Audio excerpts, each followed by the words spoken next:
आज आपण पाहणार आहोत शिवाजीचं बालपण. बालपण व शिक्षण. जिजाबाईचे पोटी शहाजीला 6 पुत्र झाले असे शिवभारतकार सांगतो. त्यांपैकी संभाजी व शिवाजी हे 2च पुढे नावारूपास आले. सन 1629 एकोजी हा पुत्र तुकाबाईचे पोटी झाला, म्हणजे त्यापूर्वी 1-2 वर्षे तरी तिचे लग्न झाले असावे आणि दुसरी बायको घरात आल्यावर पहिली जिजाबाई दूर राहत असावी. यावरून शिवाजीच्या पाठीवर आणखी मुले तिला झाली असण्याचा संभव नाही. तसेच शहाजीचा जन्म सन 1594च्या सुमारास होऊन जिजाबाई त्याचपेक्षा फारशी लहान नसावी असे त्याचा एकंदर आयुक्रम पाहता निदर्शनास येते. विद्यमान वडील पुत्र संभाजी याचा जन्म सन 1619 दौलताबाद येथे झाला. त्यानंतर 8 वर्षांनी तारीख 6 एप्रिल सन 1627 रोजी मध्यरात्री शिवनेरी किल्ल्यावर शिवाजीचा जन्म झाला. त्याच्या पहिल्या 9 वर्षात शहाजीचा काळ अत्यंत धामधुमीत गेला हे मागे सांगितलेच आहे. अर्थात शिवाजीचे बालपण शिवनेर, बैजापूर, शिवापूर, पुणे इत्यादी ठिकाणी गेले. त्यावेळी नारो, त्रिमल हणमंते, गोमाजी नाईक पानसबळ वगैरे मंडळी जिजाबाईचे तैनातीत होती. जिजाबाईचे वैवाहिक जीवन अत्यंत कष्टमय झाले. लग्नव्यवहार घडला तोच आधी जुलमाचा रामराम होता. सासरे जावयांचा उघड सामना कैक वर्षे सारखा चालून सन 1629 जाधवरावाचा खून झाल्यावर जिजाबाईचा माहेरचा आधार साफ तुटला. भोसले व जाधव या घराण्यांचा वैराग्य आकस्मिकपणे कसा पेट घेत असे ती गोष्ट खंडागळ्याच्या हत्तीच्या प्रकरणावरून लक्षात येते. भातवडीच्या लढाईत शहाजीला यश मिळून जाधवरावास समरांगणातून पळून जावे लागले. एकंदरीत जिजाबाईचा पायगुण नवऱ्याला फारसा सुखकारक झाला नाही. सन 1632 ते 33 ती मोगलांचे हस्तगत झाली. तेथून सुटका झाल्यावर ती माहुलीचे किल्ल्यावर नवऱ्याबरोबर मोगलांचे वेढ्यात असली पाहिजे. सन 1636 मोगलांशी तह होऊन शहाजी विजापुरास गेला आणि ती शिवाजीला घेऊन दादाजी कोंडदेव बरोबर पुण्यास आली. तेव्हापासून राजगड तयार होईपर्यंत म्हणजे सुमारे 10 वर्षे त्यांचा मुक्काम पुणे शिवापूरच्या आसमंतात झाला. शिक्षण वगैरे जे काय झाले ते याच काळात होय. सन 1640 ते 43 दरम्यान शिवाजी मातुश्रीसह वडिलांचे भेटीस बंगलोर व विजापूर येथे गेला होता. अशा प्रकारे जी संकटमय परिस्थिती जिजाबाईला सहन करावी लागली, तिच्या योगाने मूळच्या मानवी स्वभावात निश्चय, धैर्य, साहस इत्यादी गुणांची भर पडली. दुसऱ्याच्या तोंडाकडे दिनवाणेपणाने पाहत राहणे तिला अयोग्य वाटले आणि मुलास घेऊन वडिलार्जित जागेत स्वावलंबनाने उद्योग करण्याचा मार्ग तिने पत्करिला. अर्थात बालशिवाजी हाच तिचा मुख्य आधार व प्राणविसावा बनला. त्याच्याच भरवशावरती आपले सर्व दैन्य व अपमान भरून काढणार होती. शिवाजी मोठा होत गेला तशी त्यास आपल्या असहाय्य स्थितीची जाणीव होऊ लागली. त्याच्या मनात मातृनिष्ठा बाणत गेली. एखादी गोष्ट करण्याचे मनात येऊन आईने त्यास अनुमोदन दिले की त्याला कृतकृत्य वाटे. ती त्याचे लाड मोठ्या कौतुकाने पुरवी. त्याचा हूड स्वभाव पाहून त्याला योग्य वळण दिले असता हा आपले व कुळाचे नाव काढील असा भरोसा तिला वाटू लागला. बापाची व नवऱ्याची धोरणे व राजकारणे तिला माहीत होती. ती सर्व तिने बालशिवाजीला समजावून दिली. त्यामुळे हिमतीची कृत्य करण्याचा हुरूप त्याचे ठिकाणी उत्पन्न झाला. मावळच्या जंगलात व खेडेगावच्या राहणीत त्याचे शरीर व मन उत्साही बनून राजदरबारातील दिखाऊ डामडौलाचा संबंध त्यास घडला नाही आणि उन्हातानात हिंडून त्याचे ठिकाणी काटकपणा उत्पन्न झाला. रामायण व महाभारत हे दोन राष्ट्रीय स्फूर्तीचे थोर ग्रंथ मुलांकडून ऐकविण्याचा प्रघात त्यावेळी विशेष होता. तदनुसार त्या ग्रंथातल्या कथा शिवाजी मोठ्या आवडीने ऐकत असे आणि त्यासाठी चिंचवड, देहू, आळंदी इत्यादी ठिकाणी देवदर्शनात जाऊन कथापुराणे ऐकण्याचा नाद त्यास फार होता. तुकाराम व इतर सत्पुरुषांची कीर्तने ऐकून त्याच्या मनात धर्माभिमान उत्पन्न झाला. अशा सत्पुरुषांचा समागम तो मुद्दाम घडवून आणत असे. याचे दाखले तत्कालीन कागदात विपुल आहेत. भोसले व हणमंत या घराण्यातील पुरुषांनी चिंचवडच्या देवांची कृपा संपादिली होती असे वर्णन आढळते. लांब लांबचे प्रवास करून शिवाजी मुद्दाम निरनिराळ्या व्यवसायातील पुरुषांच्या गाठी घेई. जंगली प्रदेशात वावरणारे मावळे लोक त्याचे सोबती बनले. त्यांच्याबरोबर अनेक अवघड जागी फिरून स्वारी शिकार करणे, डोंगरातील चोरवाटा धुंडाळणे, लोकांचे उद्योग व व्यवसाय यांचे निरीक्षण करणे, वारा, पाऊस, उन्ह, उपास, धावपळ असले बालपणाचे उच्छृंखल अनुभव शिवाजीला भरपूर मिळाले. महाराष्ट्रीय सह्याद्रीचा असा कोणताही भाग नसेल की ज्याला शिवाजीचा पदन्यास घडला नाही. नुसता प्रवास किंवा देवदर्शन करून तो स्वस्थ बसत नसे, तर प्रत्येक ठिकाणची तपासणी तो बारकाईने करी. तारीख 25/5/1642 एका पत्रात शिवाजी रोहिड खोऱ्याच्या देशपांड्यास लिहितो, तुझे खोरीतील गाव शिवाजीराजे यांनी रोहिडेश्वरास दिला. देवाचे पूजेस माणसे नेमिली, ती तुवा काढिली, तरी तू याचा जाप देण्यास येणे. अशा उल्लेखांवरून शिवाजीच्या प्रथमोद्योगाची कल्पना करिता येते. सारांश, शिवाजीच्या शिक्षणाची मुख्य भिस्त हल्लीप्रमाणे पडीक विद्येवर नसून नैसर्गिक परिस्थिती व जगाचा अनुभव, प्रत्यक्ष अनुभव यांवर होती. त्यामुळे त्याच्या उपजत साहसी व चौकस बुद्धीला मानसिक सामर्थ्याची व व्यावहारिक चातुर्याची जोड मिळत गेली. अडचणींना व संकटांना न जुमानता त्यांचा उपयोग त्याने आपल्या कार्यास करून घेतला. तथापि शिवाजी अगदीच निरक्षर नव्हता. तत्कालीन रिवाजाप्रमाणे लहानपणी तो लिहिण्या वाचण्यात निपुण झाला याबद्दल संशय बाळगण्याचे कारण नाही. भोसले घराण्यातले बहुतेक व तत्कालीन इतर स्त्री पुरुष मोडी लेखन वाचन जाणणारे, थोडे बहुत संस्कृत पडलेले व बहुश्रुत असत. शिवाजीचे निश्चित हस्ताक्षर फारसे उपलब्ध नाही. याची कारणे अनेक आहेत. बहुत लिहिणे तरी तुम्ही सुज्ञ असा, अशा प्रकारचे त्याचे हस्ताक्षर नुकतेच प्रसिद्ध झाले आहे. सामान्य व्यवहार लिहून ठेवण्याचा कारकुनी प्रघात त्यावेळी फारसा नव्हता. शिवाजीचे आयुष्य सर्व धामधुमीत गेल्यामुळे लेखनास लागणारी परिस्थिती त्यास अनुकूल नव्हती.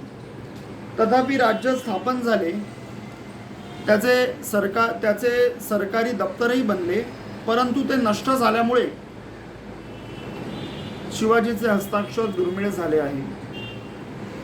लेखन वाचनाशिवाय हिशेब, काही संस्कृत पठण, राजनीती, पुराण वाचन असे कित्येक विषय त्यास लहानपणी शिकविले असावे असे दिसते. जरुरी पेशाचे अश्वारोहणादी व्यवसाय व कसरत कुस्तीचे पेच त्यास चांगले अवगत होते.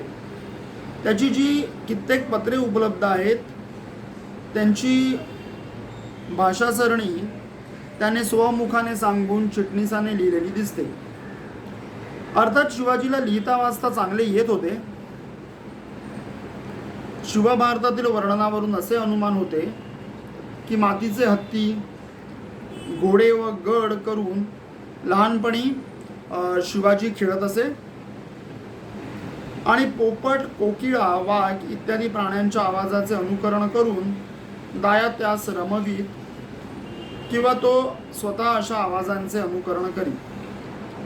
नाना प्रकारची सोंगे घेऊन इतरांशी खेळण्याचा त्याचा अभ्यास लहानपणापासूनच असावा. बहुरूपी होऊन प्रसंगास पाहिजे तशी बतावणी करून संकट निवारण करण्याची तयारी पुष्कळांस त्या काळी अवश्य ठेवावी लागे. शिवाजी तर या कलेत चांगला निष्णात होता, या संबंधाने संशय वाटत नाही. चेटकी विद्येने माशी मुंगीचे सुद्धा त्यास रूप घेता येई असा पुष्कळांचा समज होता. शिवाजीस पुष्कळशा परभाषा बोलता येत होत्या. त्याची अनुकरण शक्ती जबरदस्त होती आणि कोणी काही उच्चारलेले परभाषेतले शब्द तो स्मरणाने पुन्हा तसे वठवी असे त्याच्या चरित्रक्रमावरून दिसून येते.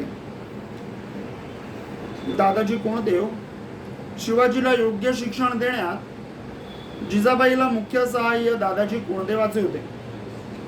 मुसलमानी अंमलातील परिस्थिती चांगली ओळखणारा असा धोरणी व चतुर पुरुष शहाजीच्या समागमात वाढलेला असून त्याच्या ओळखीनेच हणमंते वगैरे कित्येक ब्राह्मण कुटुंबे पुणे प्रांतातील उद्योगात पूर्वीपासून भोसल्यांचे पदरी असलेली पुढे शिवाजीचे उपयोगास आली.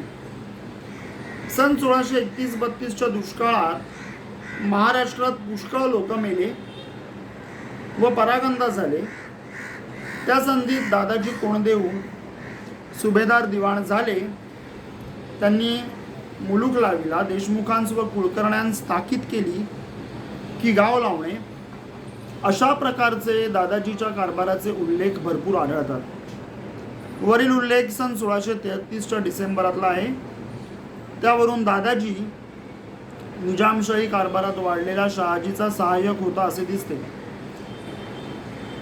हा मलठणचा कुलकर्णी असून हिंगणी, बेरडी, देऊळगाव वगैरे भोसल्यांच्या पाटीलकीची गावे मलठण जवळच असल्यामुळे उभयतांचा ऋणानुबंध पिढी जात होता.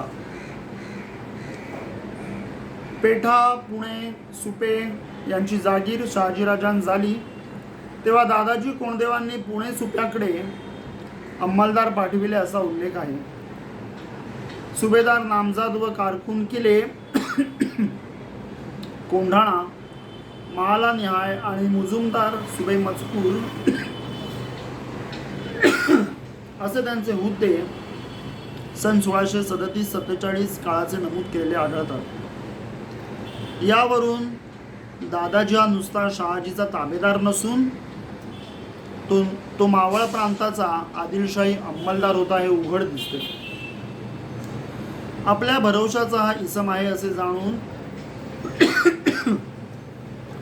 सन 1636 कर्नाटकचे कामगिरीवर जाताना शहाजीने त्याजला आपल्या जागिरीची व्यवस्था सांगून शिवाजी व जिजाबाई यांचा सांभाळ करण्याचे काम सोपविले. त्यावेळी शहाजीने त्यांच्या तैनातीस 1000ची पागा बनवून त्यावर सिदी हिलाल नावाचा गृहस्थ नेमून दिला. पुणे सुप्याची ही जागीर सांभाळण्यास शहाजीस केवढे कष्ट पडले याची साक्ष तत्कालीन कागदांवरून पडते. पुणे प्रांत साहेबांस मोकासा अर्जानी झाला हे शब्द हक्कदाराच्या कागदात वारंवार येतात.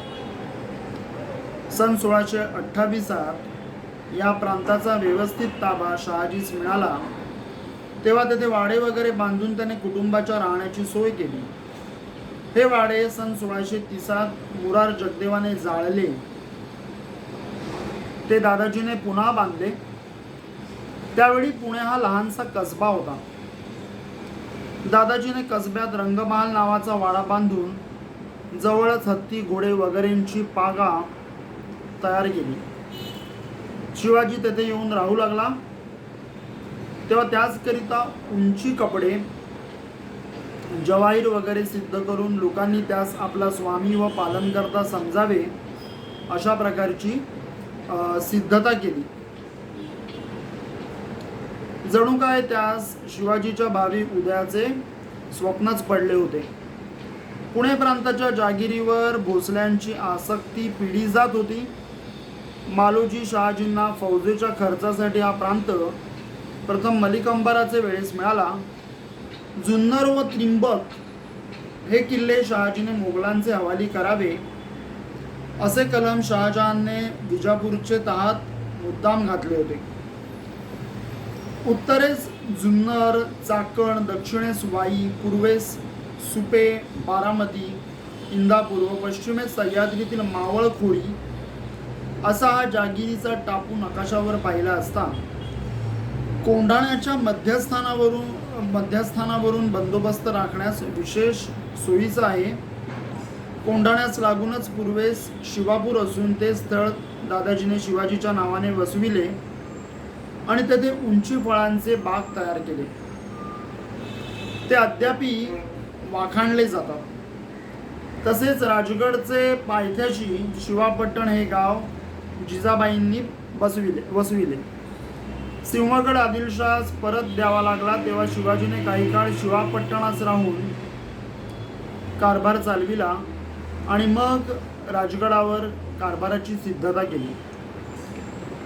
पुण्यात असता दादाजीने शिवाजीचे लग्न निंबाळकरांकडील सईबाई हिच्याशी केले आणि शहाजीच्या बोलावण्यावरून तो जिजाबाई व शिवाजी यांस घेऊन सन 1640च्या सुमारास बंगलोरला गेला. तेथे पुण्यातील कारभाराची शहाजीने कसोशीने तपासणी केली. त्यात शिवाजीचे शिक्षण व जागिरीची व्यवस्था दोनही गोष्टी दादाजीने अल्पावधीत फार चांगल्या सिद्धीस नेल्या.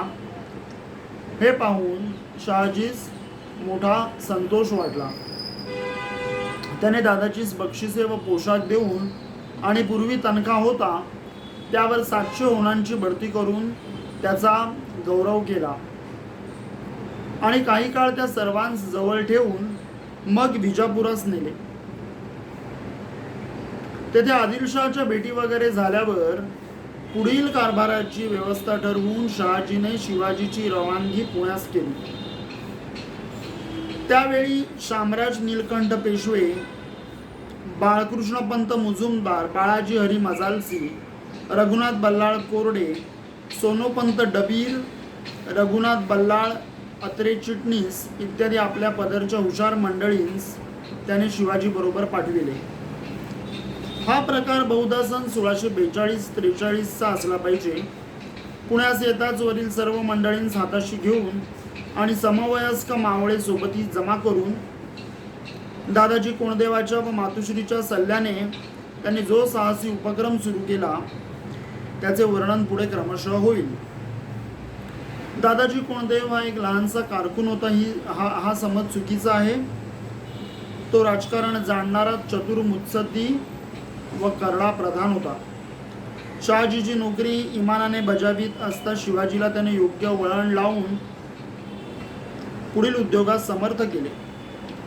साबाजी अनंत, मुरार जगदेव वगैरे मुत्सद्द्यांचे चातुर्य त्याने अवलोकन केले होते. शहाजीच्या जागिरीची व्यवस्था म्हणजेच भावी राज्याचा पाया त्याने घालून दिला.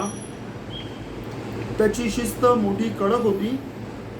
कृष्णाजी बांदल दांडगाई करी त्याचा पाडाव करून मावळातील देशमुखांस त्याने कब्जात आणले.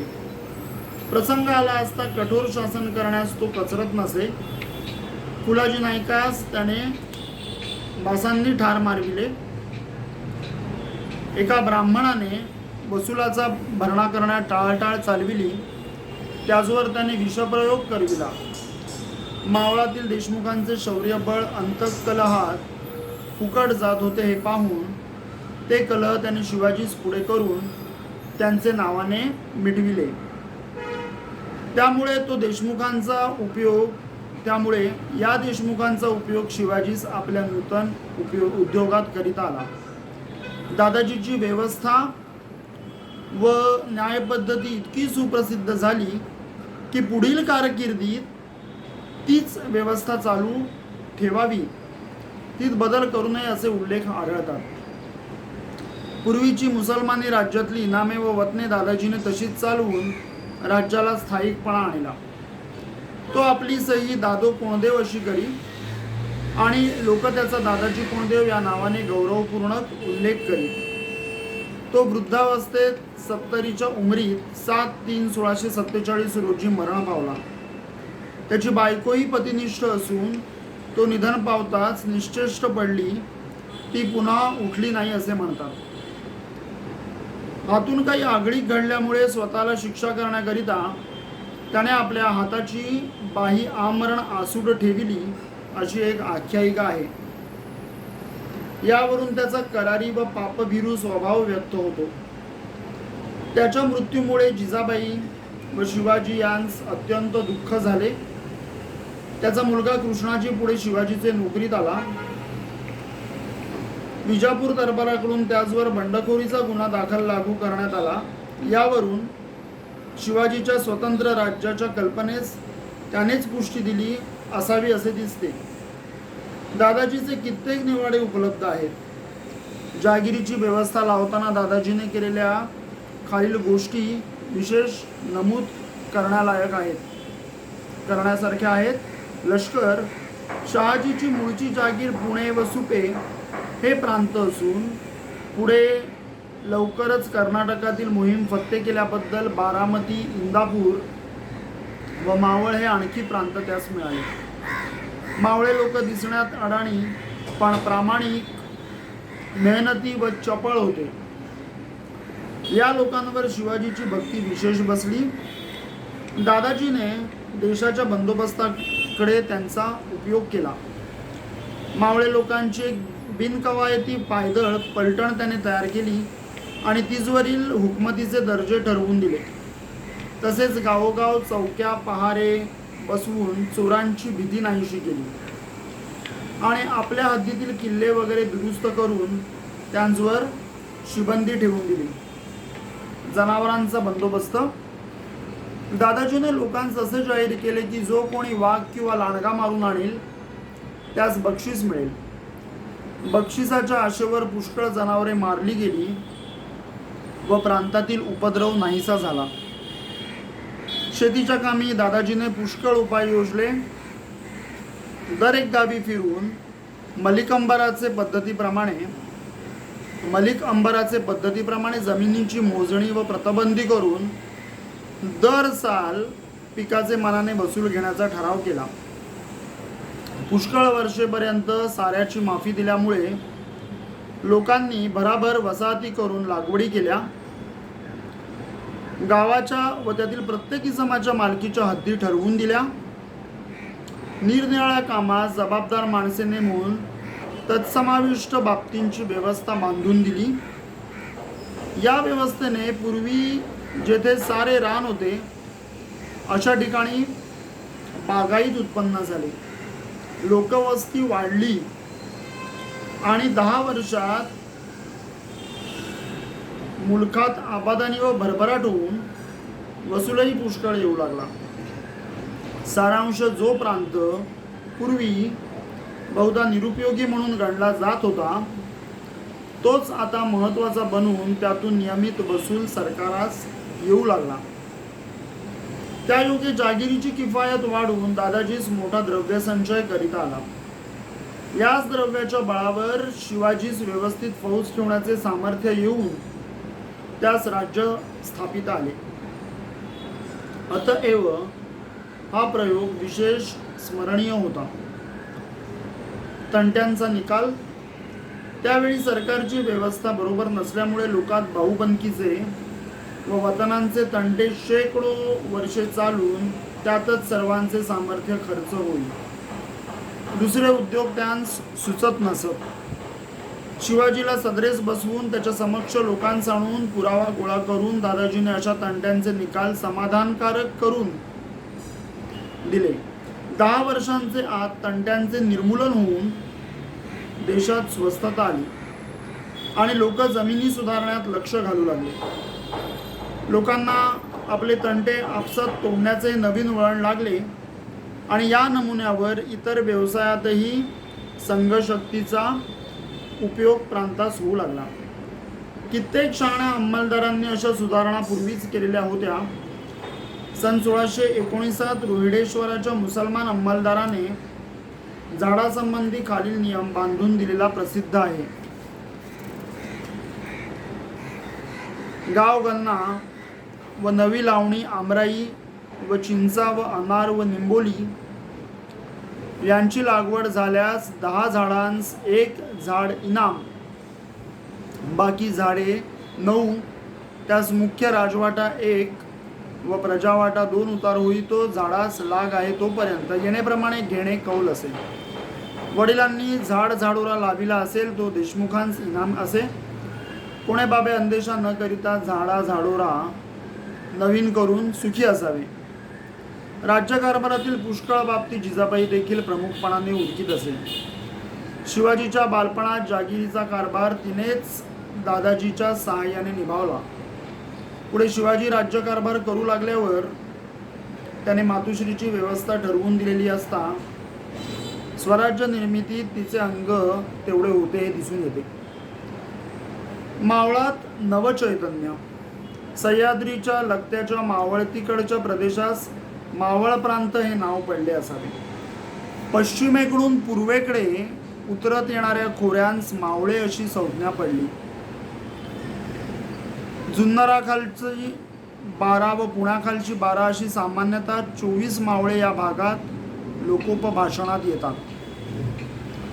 शिवनेर, घोडनेर, पारनेर, जामनेर वगैरे जुन्नराखालची व रोहिड, खोरे, वेलवंड, मुसे, मुठे, जोर, कानज, शिवथर, मुरुम, पौंड, गुंजण, भोर, पवन ही पुण्याखालची समजतात. प्रत्येक खोऱ्याच्या मध्ये एक नदी वाहत असून या नद्या सह्याद्रीतील प्रचंड वृष्टीचे पाणी भीमा कृष्णांच्या द्वारा पूर्व समुद्रास नेऊन पोहोचवतात. या खोऱ्यात प्राचीन देशमुखांची घराणी नांदत असून त्यांनीच बहुधा हा प्रांत आरंभी वसविला असावा.